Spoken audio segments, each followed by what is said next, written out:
राम राम राम सर्वेभ्यः हृत्पूर्वक नमस्काराः। शिवानन्दलहर्याः कक्ष्यायां सर्वेषां स्वागतम्।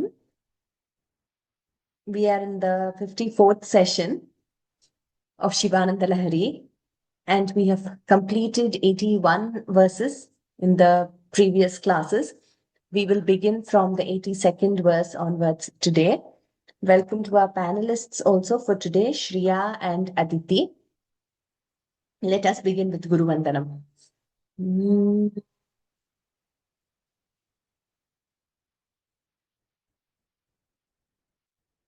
गुरुरेव गतिर्गुरुमेव भजे गुरुणैव सहास्मि नमो गुरवे न गुरोः परमं शिशुरस्मि गुरोः मतिरस्ति गुरौ मम पाहि गुरो श्रुतिस्मृतिपुराणानामालयं करुणालयं नमामि भगवत्पादशङ्करं लोकशङ्करम् सौन्दर्यलहरी कर्त्रे सर्वमङ्गलदायिने शङ्कराचार्यवर्याय यतिराजाय ते नमः। शङ्कारूपेण मच्चित्तं पङ्कीकृतमभूद्यया किङ्करीयस्य सा माया शङ्कराचार्यमाश्रये प्रह्लादवरदो देवो यो नृसिंहः परो हरिः नृसिंहोपासकन्नित्यन्तं नृसिंहगुरुं भजे श्रीसच्चिदानन्द शिवाभिनव्य नृसिंह भारत्यभिधान्यतीन्द्रान् विद्यानिधीन् मन्त्रनिधीन् सदात्मनिष्ठान् भजे मानवशम्भुरूपान् सदात्मध्याननिरतं विषयेभ्यः पराङ्मुखम् नौमि शास्त्रेषु निष्णातं चन्द्रशेखरभारतीम् विवेकिनं महाप्रज्ञं धैर्यौदार्यक्षमानिधिम् सदाभिनवपूर्वन्तं विद्यातीर्थगुरुं भजे भारती करुणापात्रं भारती पदभूषणं भारती पदमारूढं भारती तीर्थमाश्रये भारती तीर्थपर्यन्तं भक्तहृत्तापनाशनं भवभीतिहरं देवं भावये सततं हृदि विद्या विनय संपन्नौ वीतरागौ विवेकिनं वन्दे वेदान्त तत्त्वज्ञौ विधुशेखर भारतीम् अनन्त गुण संपन्नामनन्ताभिधयाश्रुताम् अनन्त ज्ञानदात्रीं तां मातरं प्रणुमो वयम् गैर्वाण्या संविबोधेन जीवनं मौल्यसंयुतं या करोत्तान्नमाम्यम्बां शारदामूर्तरूपिणीम्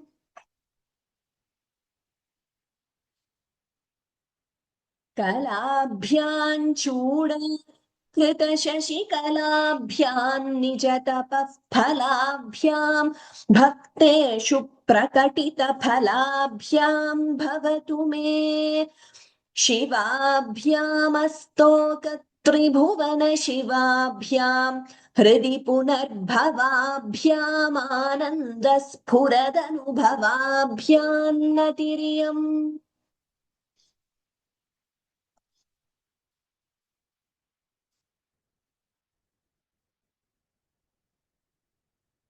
Shreya, will you chant 81st verse for us?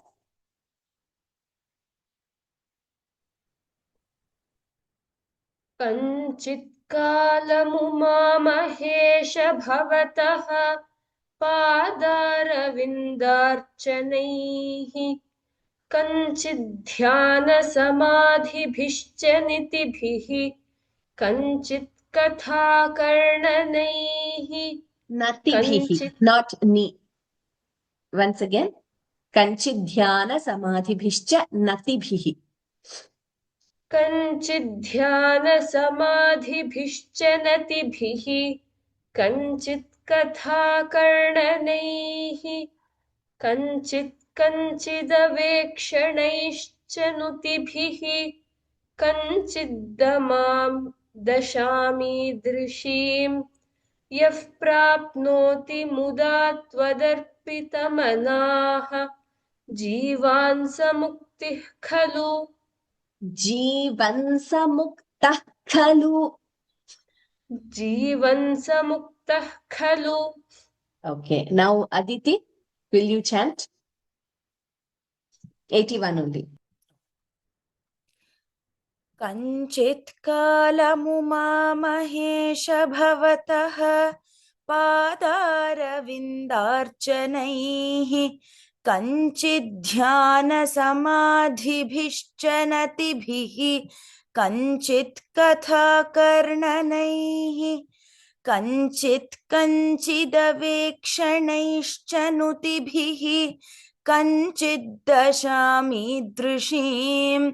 यः प्राप्नोति मुदा त्वदर्पितमनाः जीवन् स मुक्तः खलु. उत्तमम्. श्रिया.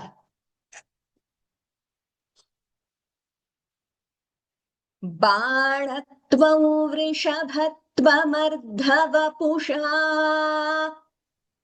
बाणर्त्वं वृषभत्वमर्धमपुषा बाणत्वं वृषभत्वमर्धमपुष्वपुषा वपुषा. वपुः is shariram. बाणत्वं वृषभत्वमर्धवपुषा बाणत्वं वृषभत्वमर्धवपुषा बाणत्वं वृषभत्वमर्धवपुषा भार्या त्वमार्यापते भार्या त्वमार्यापते भार्या त्वमार्यापते घोणित्वं सखिता मृदङ्गवहता घोणित्वं सखिता मृदङ्गवहता घोणित्वं सखिता मृदङ्गवहता चेत्यादिरूपं दधौ चेत्यादिरूपं दधौ चेत्यादिरूपं दधौ त्वत्पादे नयनार्पणं च कृतवान् त्वत्पादे नयनार्पणं च कृतवान् त्वत्पादे नयनार्पणं च कृतवान् त्वद्देहभागो हरिः त्वद्देहभागो हरिः त्वद्देहभागो हरिः पूज्यात् पूज्यतरः स एव हि न चेत् पूज्यात् पूज्यतरः स एव हि न चेत् पूज्यात् पूज्यतरः स एव हि न चेत् को वा तदन्योऽधिकः को वा त्वदन्योऽधिकः तदन्योऽधिकः not त्व त को वा तदन्योऽधिकः को वा तदन्योऽधिकः को वा तदन्योऽधिकः बाणत्वं वृषभत्वमर्धवपुषा बाणत्वं अनुस्वार followed by va बाणत्वं वृषभत्वमर्धवपुषा. Please note the mahapranas. Vrishabhatvam, there is a dvitvam there. Bharyatvamarya-pate, note the dvitvams. Bharyatvam, there th is doubling here, r is doubling. You must, by now, I think all of you will be able to listen and identify the dvitvams. Bha is mahaprana. Ghonitvam, again dvitvam there. Sakhita, Mridanga Vahata. Note the Mahapranas, Gho and Khi. Chetyadi, there's a Dvitvam there again. Rupam Dadhau. Anuswara followed by the Rupan Dadhau.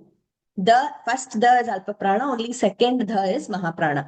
Tvatpade Nayanarpanam and Cha, combining Nayanarpanam Cha. Kritavan Tvadeha Bhago Harihi. Tvadeha Bha Mahaprana. Pujyat Pujyatara Sa Eva Hi Nachet. Note each and every letter clearly. Kova Tadanyodhikaha. Tadanyaha Adhikaha. Here Avagraha Chinha denotes Purva Rupa Sandhi. Tadanyodhikaha. Dhi is Mahaprana.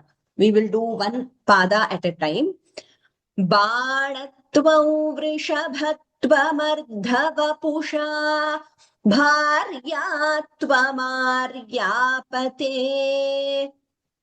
बाणत्वं वृषभत्वमर्धवपुषा भार्यात्वमार्यापते बाणत्वं वृषभत्वमर्धवपुषा भार्यात्वमार्यापते भो सखिता मृदङ्गवहता चेत्यादिरूपं दधौ घोणित्वं सखिता मृदङ्गवहता चेत्यादिरूपं दधौ घोणित्वं सखिता मृदङ्गवहता चेत्यादिरूपं दधौ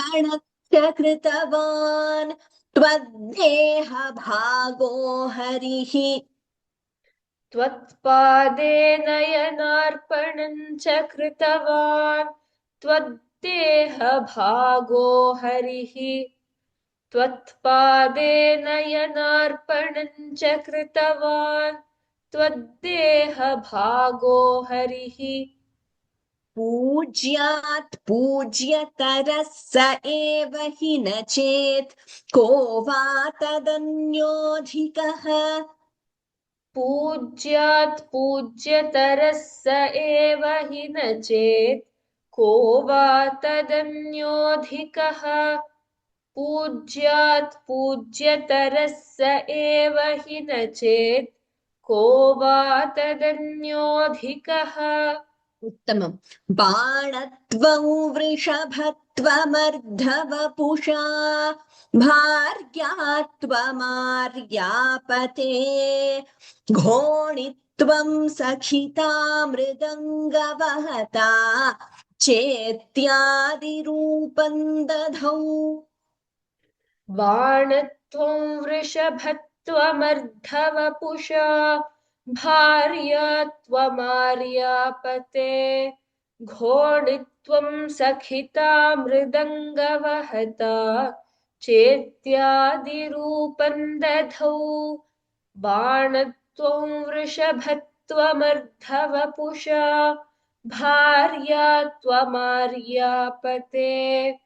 घोणित्वं सखिता मृदङ्गवहता चेत्यादिरूपं दधौ त्वत्पादेन यनार्पणं च कृतवान् त्वद्देहभागो हरिः पूज्यात् पूज्यतरः स एव हि न चेत् को वा तदन्योऽधिकः त्वत्पादे नयनार्पणं च कृतवान् त्वद्देहभागो हरिः पूज्यात् पूज्यतरः स एव हि न चेत् को वा तदन्योऽधिकः त्वत्पादे नयनार्पणं च कृतवान् त्वद्देहभागो हरिः पूज्यात् पूज्यतरः स एव हि न चेत् को वा तदन्योऽधिकः बाणत्वं वृषभत्वमर्धवपुषा त्वमर्धवपुषा भार्या त्वमार्यापते घोणित्वं सखिता मृदङ्गवहता चेत्यादिरूपं दधौ त्वत्पादेन यनार्पणं च कृतवान् त्वद्देहभागो हरिः पूज्यात् पूज्यतरः स एव हि न चेत् को वा तदन्योऽधिकः बाणत्वं वृषभत्वमर्धवपुषा भार्या त्वमार्यापते घोणित्वं सखिता मृदङ्गवहता चेत्यादिरूपं दधौ त्वत्पादेन यनार्पणं च कृतवान् त्वद्देहभागो हरिः पूज्यात् पूज्यतरः स एव हि न चेत् को वा तदन्योऽधिकः Tamam.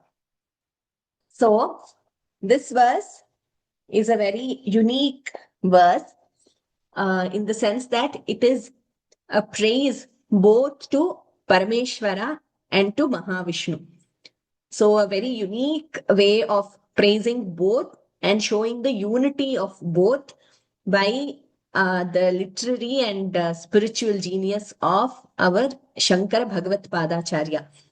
Aryapate Harihi Banatvam Vrishabhatvam Ardhavapusha Bharyatvam Ghonitvam Sakhita Mridangavahata Ityadi Rupan Dadhau Cha Tvatpade Nayanarpanam Cha Kritavan Tvaddeha Bhagaha Saha Eva Hi Pujyat Pujyataraha Nachet Tadanyaha Adhikaha Kahava. Okay, so Vishnu is being praised in this verse by saying that who can be greater than Vishnu in among the ones to be worshipped? Tadanyaha adhikaha kaha. Who can be greater than Vishnu? And why is that so? So there are references to a lot of Pauranika stories here. So which are mentioned in the Puranas and the Shastras. So Banatvam, the addressing here is Aryapate. That is, O consort of Arya, O consort of Parvati, Aryapate, O Parameshwara. Banatvam. So here, Bana refers to arrow. Vishnu became Shiva's arrow at the time of destroying the Tripuras. Again, this is a reference to a story. We have referred to this previously also. Parameshwara is Tripura Hantaka. He destroyed the Tripuras. And then at that time, lot of powers were acquired by Parameshwara, and the arrow that which was used by Parameshwara. So Vishnu became that arrow of Parameshwara to destroy the Tripuras. So Vishnu became that very arrow of Parameshwara. Banatvam. So the state of being that arrow is Banatvam. And Vrishabhatvam. Vrishabhasya bhavaha Vrishabhatvam. Of the mighty bull. You know, Parvati Parameshwara, they are depicted as Vrishabharudha. So Parameshwara is seated on that bull, Vrishabha. So that Vishnu assumed the form of the bull to become that seed for Parameshwara, to become that Vahana for Parameshwara. Ardhavapusha Bharyatvam. So there are references where we see that Parvati, Narayani, is nothing but is no one other than Vishnu herself. So we know Narayana and Narayani. So that's three Shakti Rupa is Narayani. Therefore, He Parameshwara, as Ardhanarishwara, you know, as Ardha Vapusha. Vapuhu means body, Kaya. Ardha Vapusha Bharyatvam. So Vishnu acquired half of your form by becoming Parvati herself. I know some of you have sent me some references to this. I'm yet to go through because I received multiple messages regarding how even acharyas like Kanchi Paramacharya have made references to certain texts, I think both in Tamil and Sanskritam, while saying how Parvati is none other than Vishnu herself. So that's Three Shakti, Rupa of Vishnu. And so I am yet to respond. The reason being we are having our Suvarna Mahotsava of Geeta Govinda Samskrita Sangha, that is the organization established by my guru from whom I learnt all this, that is Vidushi Anantalakshmi Natarajan Mata. Her organization was established in 1976. And that Suvarna Mahotsava we are celebrating on 20th and 21st in TTD, Vayali Kaval in Bangalore, 20th and 21st of December. So I'm a bit tied up with a lot of things for the Suvarna Mahotsava. So I'm yet to respond to, I know, multiple emails and messages which I've got. So please give me another week's time. Maybe by next week, I will be able to see. In case I don't, please feel free to send me a reminder also. So coming back to this, Parvati is none other than Narayana. Narayani, Narayana are the same. So as Parvati, you acquired, hey Vishnu, you acquired half of the form of Parameshwara as Ardhanarishwara. Ghoditvam, bore. This we are all aware of the story, multiple references. When Parameshwara became that infinite column of light, beginningless and which did not have an end, then Brahma set out to find the top and Vishnu set out to find the feet or the root of that light. And that time Vishnu assumed the form of a boar, Ghonitvam, and he went even to the netherworlds, to the Patala Loka. He went so underneath, he went trying to find the substratum or the root or from where that begins, or the feet of Parameshwara in the form of the light. So in that Vishnu assumed the form of a boar, Ghonitvam, in order to find out the source or the root of that column of light, which was none other than Parameshwara. So that's when Vishnu assumed the form of a boar. Then Sakhita meaning friend. How did he become Parameshwara's friend? When he assumed the form of Mohini. So we know when there was Samudra Mathana, that is the ocean was churned by the Devas and the Asuras for Amritam, the pot of nectar. Then once the nectar was obtained, it had to be distributed. And the Devas also wanted and Asuras also.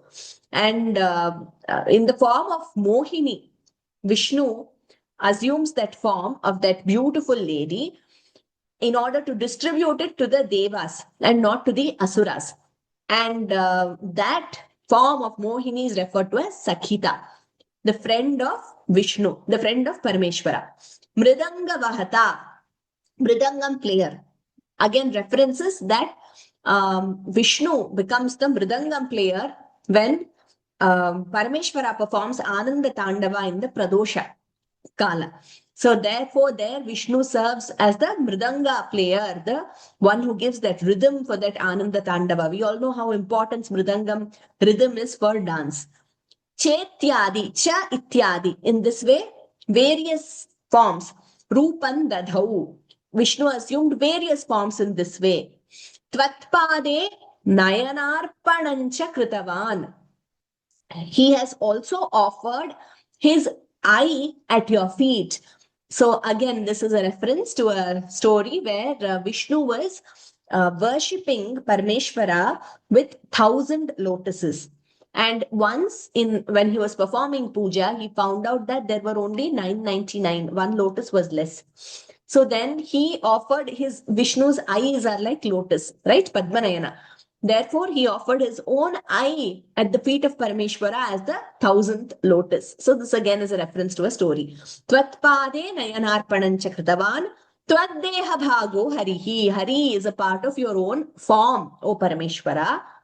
Pujyat pujyataraha sa evahi nachet. Kaha va tadanyah adhikaha. So Vishnu is pujyat pujyataraha. Among the ones or entities to be worshipped, Vishnu is pujyatara. That is, he is better than all to be worshipped, meaning there is nobody greater than Vishnu among the entities or gods to be worshipped. In the divinities to be worshipped, Vishnu is the greatest. Pujyataraha is actually comparative degree. Pujyat Pujyataraha. Among all the entities to be worshipped, he is greater than all, meaning he is the greatest. Tadanyaha adhikaha kaha. Who can be greater than Vishnu? So in this way, very beautifully, Bhagavat Padacharya has praised both Vishnu and Shiva in this particular verse.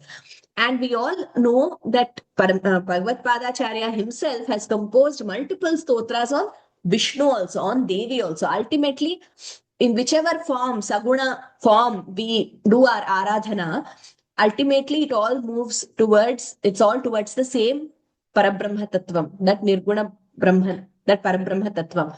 So we can propitiate in whichever form we can relate to.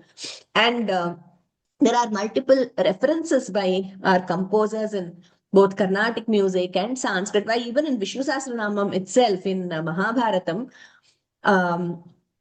when Parvati asks Parameshwara, how can we chant Vishnu Sahasranama every day? Parameshwara replies by saying, Shri Rama Rama Rameti Rame Rame Manorame Sahasranama Tattulyam Rama Nama Varanane. Saying Rama Rama Rama thrice is equal to Sahasranama once. Also by this what we call Katapayadi Sutra in Sanskritam, there is a way of calculating. There, by using that sutra also, we get 10 into 10 into 10, that is 1000. When we say Rama, Rama, Rama. My Guru Anantam Mata, the way she used to greet everyone was Rama, Rama, Rama. And when you're taking leave of her also, Rama, Rama, Rama. Anything would start with that. That is Taraka Brahma Mantra.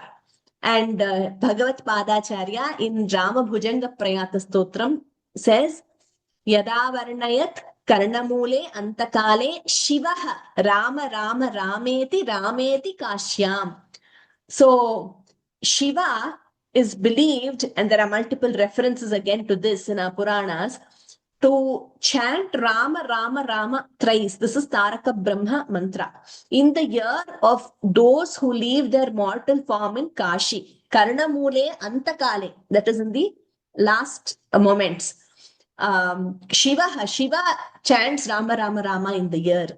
So we see various references where both Shiva and Vishnu are, devoted to each other. They are admirers, mutual admiration, like we say today.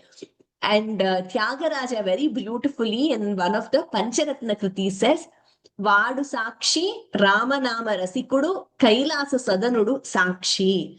Ramanama Rasikudu, the one who rejoices in Ramanama. Kailasa Sadanudu, the one who stays in Kailasa, that is Parameshwara. And we know that also Rama worshipped Parameshwara in Rameshwaram. So there is ultimately no difference in whichever form we worship. Each of us can relate, and also not just each of us, at different stages in our life, if you observe, we can relate to different forms of Bhagavan or Bhagavati. So whichever form we relate to, then ultimately that goal is the same. All this is a means to attain that Shivanandam. So we will just go through the meaning once. A very beautiful verse praising both Shiva and Vishnu and showing the unity of Shiva and Vishnu.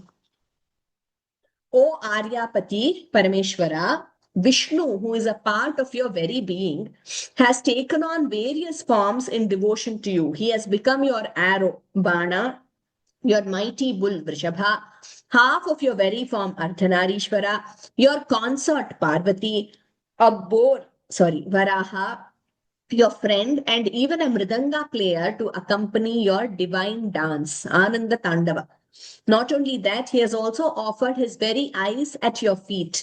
If such a Vishnu who has demonstrated unparalleled devotion is not the greatest among the worshipped, then who else could possibly be greater than him? बाणत्वं वृषभत्वमर्धवपुषा भार्यात्वमार्यापते घोणित्वं सखिता मृदङ्गवहता चेत्यादिरूपं दधौ त्वत्पादेन यनार्पणं च कृतवान् त्वद्देहभागो हरिः पूज्यात् पूज्यतरः स एव हि न चेत् को वा तदन्योऽधिकः. Okay, next one. Aditi. 83.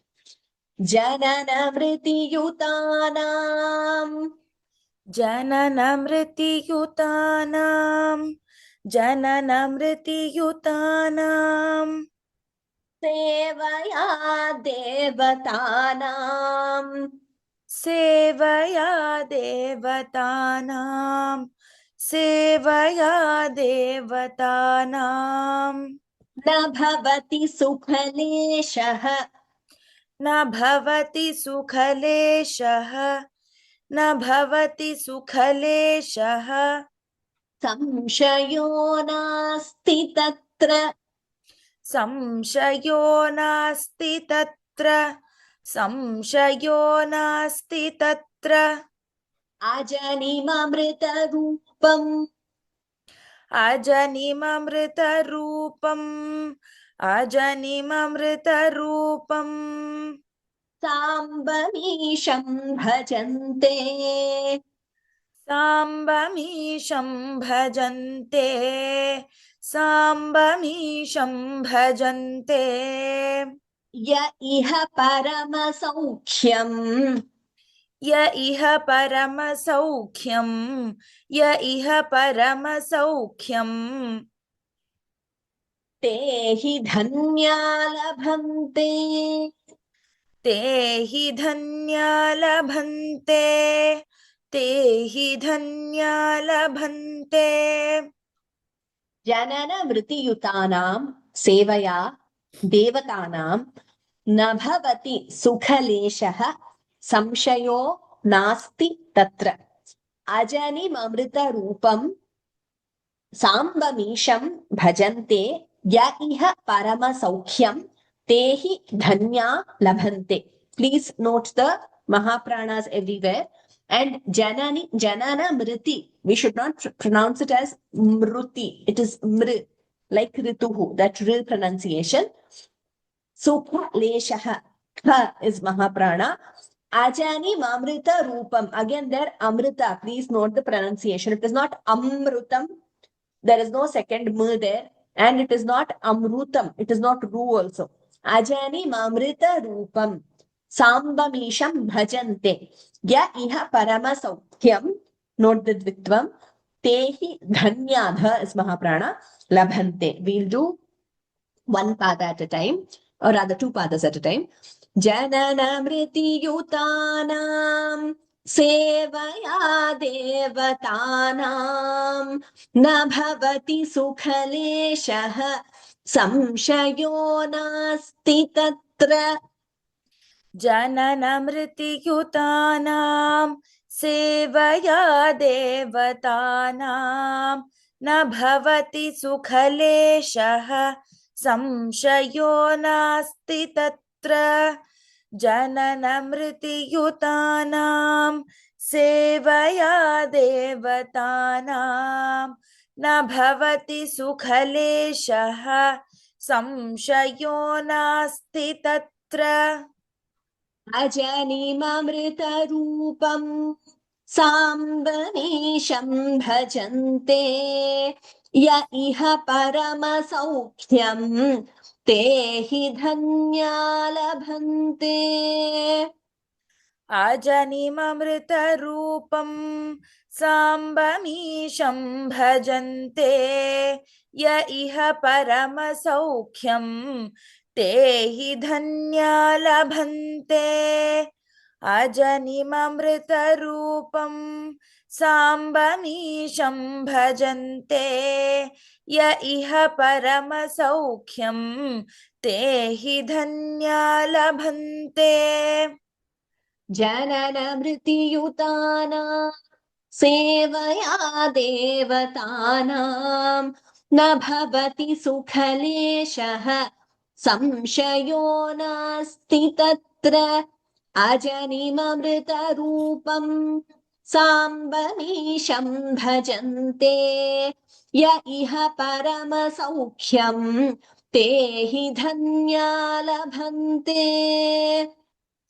जननमृतियुतानां सेवया देवतानां न भवति सुखलेशः संशयो नास्ति तत्र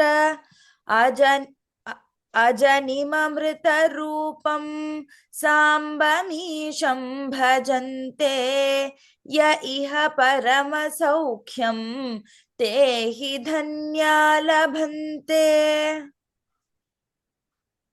So here, we are changing the chandas from Shardula Vikriditam in the previous verse. Here it is Malini, 15 syllables. So one of you they have sent me I think two of you together worked on it. We will, maybe after the course, we will just think of publishing such compilations with the chandas in our blog online. So this is Malini Chandas. Janana Mritiyutanam देवतानां सेवया सुखलेशः न भवति तत्र संशयः नास्ति ये अजनिम् अमृतरूपं साम्बम् ईशं भजन्ते ते हि धन्याः परमसौख्यं लभन्ते। जनन मृतियुतानां, janana birth, mriti death. So the ones who have birth and death. So all of us are subject to this punarapi jananam, punarapi maranam, punarapi janani jathare shayanam. Until one attains moksha, that parama padam, parama saukhyam, until one attains, one is going through the cycle of birth and death. Also, are the devas, and here devas refers to those not permanent but temporary devas who have certain padavis, like Indra is also a position, it is a padavi. Is it permanent? No. Similarly, there are various lokas, urdhva lokas, and below the earth, above the earth, below the earth. The creation in the Puranas, it said that the creation is in the form of a Brahmanda, an egg. And there are lokas above, lokas below. In the middle, we have this Prithvi, and that is our earth. And we know how in, homas, etc., people, when you do that karma marga, you want to get those lokas or whatever. But very clearly, Krishna also says in the Gita, Punaravartinorjuna. That is, all these lokas and these padavis or gods, whatever, are punaravartinaha. They come and they go. They are created and they are destroyed. Mam upetya, O Kaunteya, son of Kunti, Kaunteya, Arjuna, Mam upetya, having reached me, that is Krishna is saying, once one attains Krishna, Mam upetya tu punarjanma. So there is no punarjanma. Mam upetya tu Kaunteya, punarjanma na labhyate. So all these abrahma bhuvanallokaha punaravartinorjuna mamupetya tu Kaunteya punarjanma na labhyate. All these are Brahma Bhuvana Loka, all these lokas, and in these lokas you have all the devas also. They are all Punaravartinaha. They are subject to creation and destruction. Mamupetya, having reached me, Arjuna, Punarjanma na labhyate. You will not get Punarjanma. He also very beautifully says, and we have discussed this, I think in the 9th chapter of the Gita, he says how Kshine Punye Martyalokam Vishanti. So once your punya, acquired merit, is reduced, then whatever loka you wished for, you will urdhva lokas, that is the ones higher lokas. Once the merit becomes zero, it's like an account. You know, when you have some money in your account and you go on spending with your debit, not credit, debit card, then once it becomes zero, you can't go on spending again, right? So then your bank balance is zero. Like that, when your punya account becomes zero, then Martyalokam Vishanti. They will be pushed back to this Martyaloka to again go through this cycle of acquiring Punya Papa till you get Mukti. So till you attain Krishna, that's what Krishna says in the Gita, then, you don't have the cycle of birth and death. Very same tattva is there in this verse, saying that if we seek, say, transient things and also transient devas, lokas, etc., having such things in mind, if we desire, aspire, saying, oh, there is a heaven and we are going to do this for getting that, all those are transient, whatever you might get with that.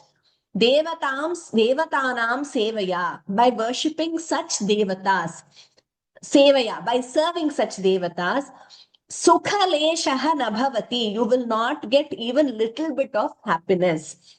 So when you think, oh, I have to get those urdhva, so I will do something. By such service to such transient, pleasures, then sukha leshaha nabhavati, you will not get even little bit of happiness. Sukha leshaha, very clearly our Bhagavad Padacharya is declaring here, sukham means happiness. Sukha leshaha means even slightest or minutest happiness, nabhavati, you will not get. Samshayaha tatra nasti, he is again clarifying. Nasti samshayaha tatra, there is no doubt about it at all. So we should understand what actually that Paramasaukyam, what Sukha means. That is nothing but Brahmanandam, Shivanandam. What Krishna says in the Bhagavad Gita to Arjuna, Mam upetya kaunteya punarjanma na labhyate. Same thing he is saying here. Ajanim amrita rupam. Ajanim, that is who doesn't have birth. Anadi anantya. Bhagavan doesn't have a birth or a beginning. Amrita rupam, who is infinite and who is eternal. He does not have an end also. He doesn't have death. Whereas all the other pleasures which we see, they all have beginning and end. Parameshwara is the only entity, or rather Bhagavan is the only entity in whichever form we worship him. Ajanim, he doesn't have birth. Amrita Rupam, that eternal form without an end. Sambam, Sa Ambam, along with Parvati. Isham, that Parameshwara, who is the Bhagavan of the universe. Bhajante, the ones who worship him. The ones who worship Samba, that is Parameshwara with Parvati Devi. Isham, the Bhagavan, that Lord of the universe, Parameshwara, who is Ajani and Amrita, who doesn't have a beginning or an end. Tehi dhanyaha, they are the blessed ones. There is no, dhanya is a very beautiful word in Sanskrit. The truly blessed ones, where, if you get materialistic pleasures, they are not referred to as dhanyas. But the ones who get this Paramasaukyam, so they are truly blessed ones. Tehi dhanyaha. Iha Paramasaukyam labhante. Iha, in this world itself, Paramasaukyam, that absolute happiness which is moksha. Paramasaukyam, there is nothing beyond that. That is the ultimate goal, ultimate happiness. Labhante, they obtain that. Where do they obtain?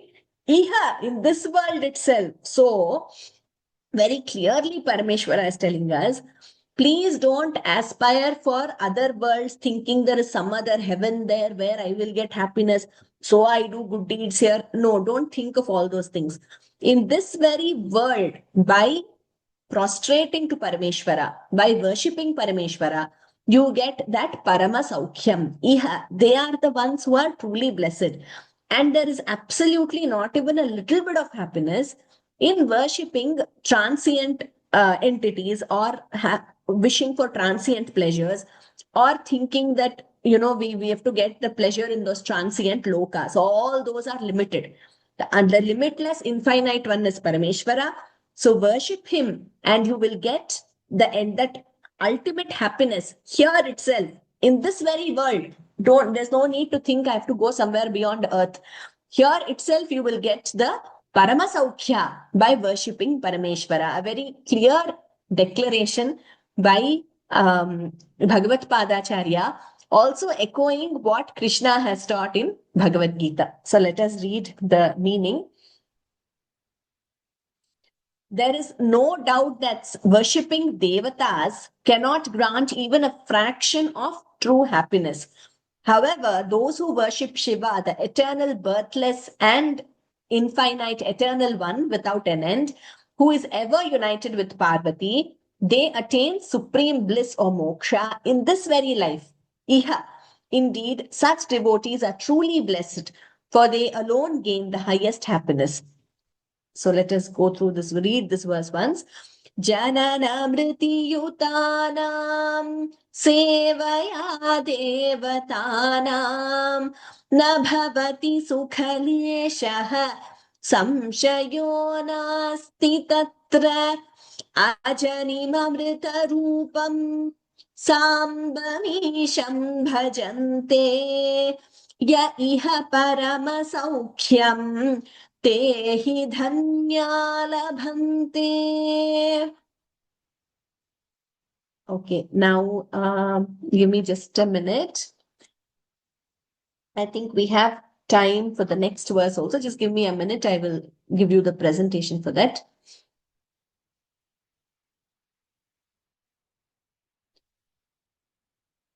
In the meanwhile, Aditi, can you chant 81 to 83? I will just get the verses for 84 and 85.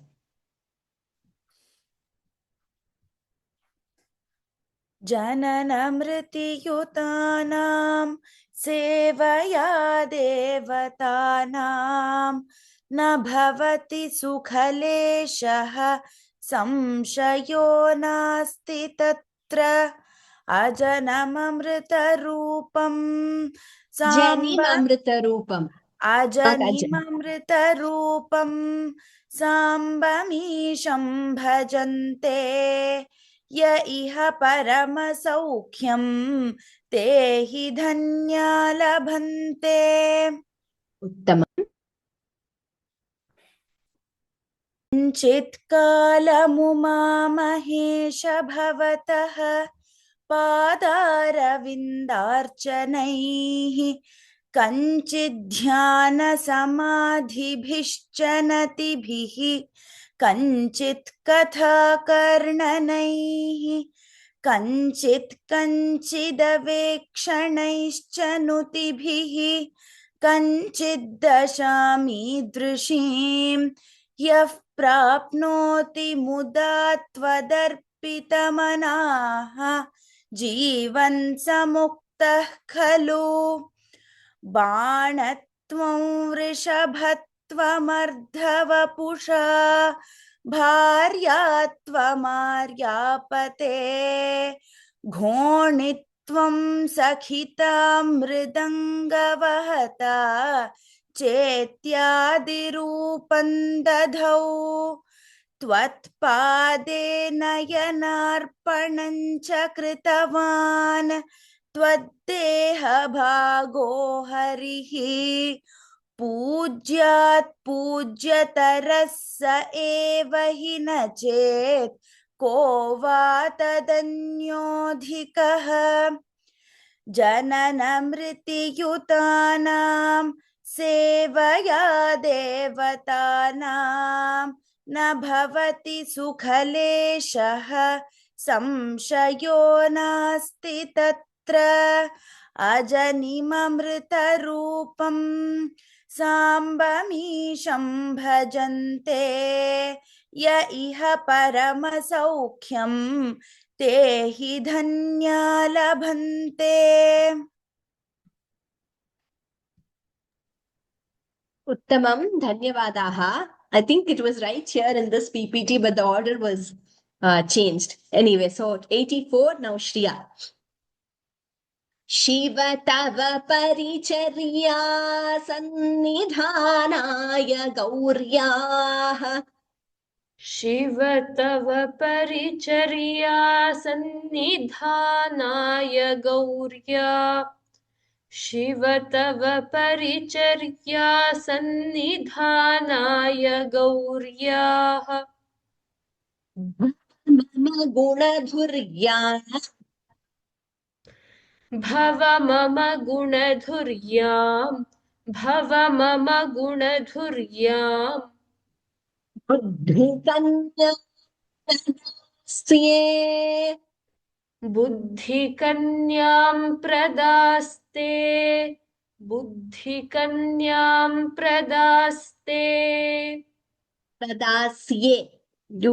You chanted as Pradasye only. बुद्धिकन्यां प्रदास्ये सकल भुवन बंधो सकलभुवनबन्धो सकलभुवनबन्धो सच्चिदानंद सिंधो सच्चिदानन्दसिन्धो सच्चिदानन्दसिन्धो सदय हृदय गेहे सदय हृदयगेः सदय हृदयगेः सर्वदा संवसत्वम् सर्वदा संवसत्वं सर्वदा संवसत्वम् शिव तव परिचर्या सन्निधानाय ध महाप्राणा गौर्याः. Now here we do not split. There is no scope here to split at the yati in this particular pada. So we just chant the entire pada together. Bhava mama guna dhuryam. Bha and dhu mahapranas. Buddhi kanyam pradasye. Not the dvitvams. Buddhi kanyam pradasye. Sakala bhuvana bandho. Bhu and dha are mahapranas. Sachidananda sindho. Dha is mahaprana. Sadaya hridaya gehe. Sarvada Samvasatvam. Here when you chant together, Samvasatvam, this is doubling. Okay, so that is Dvitvam. This is also in Malini Chandas like the previous verse. Shiva tava paricharya sannidhanaya gauryaha bhava mama gunadhuryam buddhi kanyam pradasye. Shiva तव परिचर्या सन्निधानाय गौर्याः भव मम गुणधुर्यां बुद्धिकन्यां प्रदास्ये शिव तव परिचर्या सन्निधानाय गौर्याः भव मम गुणधुर्यां बुद्धिकन्यां प्रदास्ये सकल भुवन बंधो सच्चिदानंद सिंधो सदय हृदय गेहे सर्वदा संवसत्वम्. सकल भुवन बंधो सच्चिदानंद सिंधो सदय हृदय गेहे सर्वदा संवसत्वम् सकल भुवन बंधो सच्चिदानंद सिंधो सदय हृदय गेहे सर्वदा संवसत्वम्. Now the entire verse. Shiva tava paricharya sannidhanaya gauryaha bhava mama gunadhuryam buddhi kanyam pradasye sakala bhuvana bandho sacchidananda sindho sadaya hridaya gehe sarvada संवसत्वम्. Shiva तव परिचर्या सन्निधानाय गौर्याः भव मम गुणधुर्यां बुद्धिकन्यां प्रदास्ये सकलभुवनबन्धो सच्चिदानन्दसिन्धो सदय हृदय गेहे सर्वदा संवसत्वम्. Tamam. So in this, a very beautiful comparison, like we have seen in other verses in Shivananda Lahari, and very wonderful way of addressing Parameshwara. Shiva, Bhava, Sakala Bhuvana Bandho, Sachidananda Sindho, Sadaya. See, so many adjectives, so many ways of addressing Parameshwara. Tava Gauryaha, परिचर्या सन्निधानाय मम गुणधुर्यां बुद्धिकन्यां प्रदास्ये हृदयगेहे त्वं सर्वदा वस. Hey Shiva, oh Bhagavan, that is the ultimate auspiciousness. Hey Shiva, Bhava, Bhavati Asmat Sarvam iti Bhavaha. So again, Bhava, oh Bhagavan, that is addressing Parameshvara, Sambodhana Prathama Vibhakti. Hey Shiva, Hey Bhava, then Hey Satchidananda Sindho. Sindhu is ocean. Ocean of Sat Chit Ananda. That is Sat existence, Chit consciousness, Ananda bliss. O ocean of Satchidananda, Satchidananda Sindho, Sakala Bhuvana Bandho. Sakala, everyone, Bhuvana on this earth or in this universe. Bandho, the close relative of everyone in this universe. Bhagavan is the only Parama Bandhu to everyone. Nobody else who will be there at all times, and that faithful friend who will be there at all times is Bhagavan. So, and to everyone, Sakala Bhuvana Bandho, that close relative of everyone in the universe. Apat Sakha, that is how Bhagavan is referred to in many stotrams. Also in Shiranga Gadyam, when there are multiple sambodhanas which Ramanujacharya very beautifully addresses Ranganatha. Apat Sakha, the one who is a friend in need, that is Bhagavan. Bandhu, Sakha, ultimate friend, relative to everyone who only wishes for one's welfare is Bhagavan. Sakala Bhuvana Bandho Satchidananda Sindho Sadaya, Sadaya, along with Daya means, oh compassionate one. Sadaya, the one who has boundless compassion. Shiva, Bhava, Satchidananda Sindho, Sakala Bhuvana Bandho, Sadaya. Hey Parameshvara, he's also saying he has all these great qualities. He's an ocean of compassion. Sadaya, Hey Parameshvara, Tava Gauryaha Paricharya Sannidhanaya. Tava for you and Gauryaha for your consort, Parvati. Paricharya Sannidhanaya. Sannidhana refers to being close. So, for being close to both you and Parvati, and Paricharya, that is for serving, to remain close and serve you and Parvati. What do I do? Mama gunadhuryam buddhi kanyam pradasye. I will offer my buddhi kanya. So here buddhi itself, buddhi is a strilinga pada in Sanskritam. Buddhi itself is a kanya. Buddhi is a young maiden. Buddhi kanyam. How is she? Gunadhuryam. She is virtuous. My buddhi kanya, that is my mind, my buddhi, which is virtuous. Pradasye, I shall offer. I offer this buddhi kanya, this intellect, the maiden. The intellect is called a maiden here, buddhi kanya, who is virtuous, for you and for Gauri's constant service in your presence. So being the intellect, being constantly in you, seated in you and Gauri, being close to you and Gauri, that intellect kanya, buddhi kanya will serve you, and she is virtuous, gunadhurya. So I offer that buddhi kanya, gunadhurya buddhi kanya to you. And what should you do? Hey Sadaya, oh compassionate one, Mama Hridaya Gehe, in the house of my heart. Geham means griham, house. The house, my heart itself is a house. Mama Hridaya Gehe, in this heart, in this house, which is my heart, Sarvada Tvam Samvasa. You always please reside. Sarvada Tvam Samvasa. Vasa, reside. Samvasa is again, there is that upasarga, sam, that is residing with happiness or residing in a good way. So, you always please reside in this Hridaya Geha, in this heart or this house of my heart. Hey Parameshvara, I will give you my Buddhi Kanya, who is Gunadhurya, virtuous, my intellect, which is my Buddhi. For what? For serving you and Gauri by staying close to you, serving you continuously. Hey Parameshvara, compassionate one, Sadaya, You come and stay in my heart always. So this is the beautiful prayer in this verse. Let us go through the entire verse.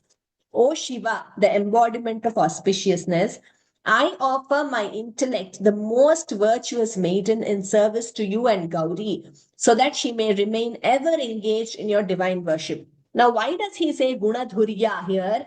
Again, very important to note that Chitta Shuddhi is very important to welcome Bhagavan. Only when that purity of mind and thought, the Chitta Shuddhi is attained, will that lead us to Shivanandam. If the Chitta or our Antahkarana is polluted with all kinds of Kama, Krodha, Lobha, Moha, Mada, Matsarya, all internal enemies, that is not conducive for Bhagavan staying.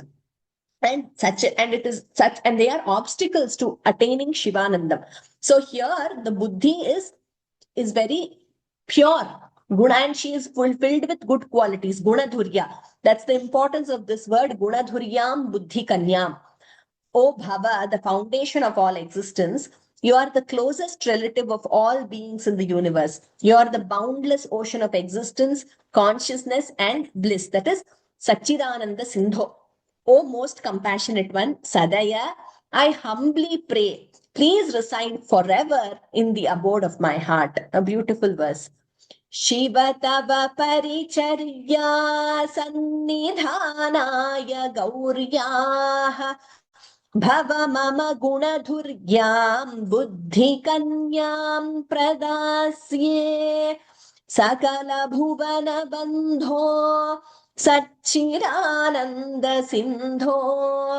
सदय हृदयगेः सर्वदा संवसत्वम्. Okay, so we will continue with 85 in the next class. Sarve bhavantu sukhinah, sarve santu niramayah, sarve bhadrani pashyantu, ma kaschid dukkha bhag bhavet. Om Shanti Shanti Shantihi. Dhanyavadaha sarvebhyah. Agami Shanivasare Punarmilamaha. Like I said, I will go through those multiple messages and emails which I have received regarding Ishvara and Vishnu. Very interesting. Some are quite long also. I will go through and respond maybe not this week. Like I said, we are slightly tied up with the Suvarna Mahotsava of Geeta Govinda Sanskrit Sangha, the organization established by my guru for teaching Samskrita and shlokas, etc. So maybe after that, next to next week, I will respond. Dhanyavadaha. Ram Ram Ram. Punarmilamaha. Thank you to our panelists also for today. Ram Ram Ram.